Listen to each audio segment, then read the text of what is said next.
smartphone, and we've got it here for a quick unboxing. To be honest, the packaging is fairly bare bones, with the bottom detailing some of the phone's specifications and the front with the phone's graphic. As we open it up, the first thing inside is a sleeve with a lot of stuff. You find the SIM removal tool as well as some paperwork and manuals. Lastly, there's a case, which is a soft silicone one but made of a darker color, which is unique but may not be everyone's cup of tea considering it might cover up the phone. And next up, it is the phone itself in this rather nice looking interstellar grey finish.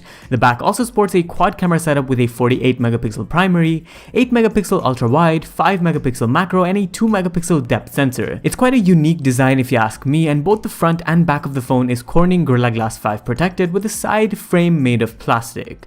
Speaking of the frame, the right side is where you find the fingerprint scanner, which also doubles as a power button as well as some volume keys. The left is bare aside from the SIM tray, whereas on the top there's a secondary microphone as well as an IR blaster, which is good considering this is a budget phone at the end of the day.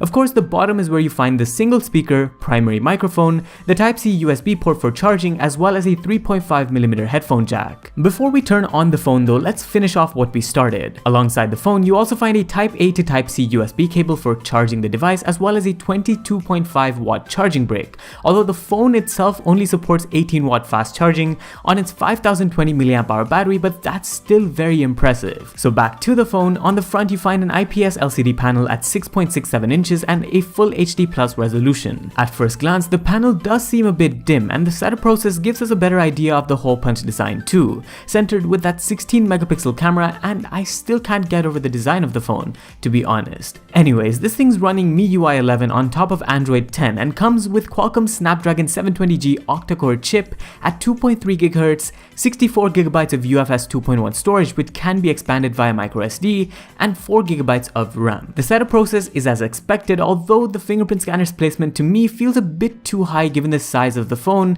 but that's just my initial thought. It's fairly responsive but not as fast to unlock in day-to-day scenarios. But that's about it for the phone. Going back to MIUI will take some getting used to, but more so the time will tell us how the phone handles battery life and performance, and if we miss 90Hz refresh rate screens that we've been seeing so much on other smartphones. We're excited to test the imaging capabilities of this thing too and how Xiaomi supports it with future software updates, so stick around for that as well.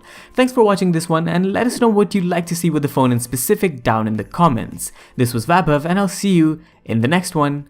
Adios.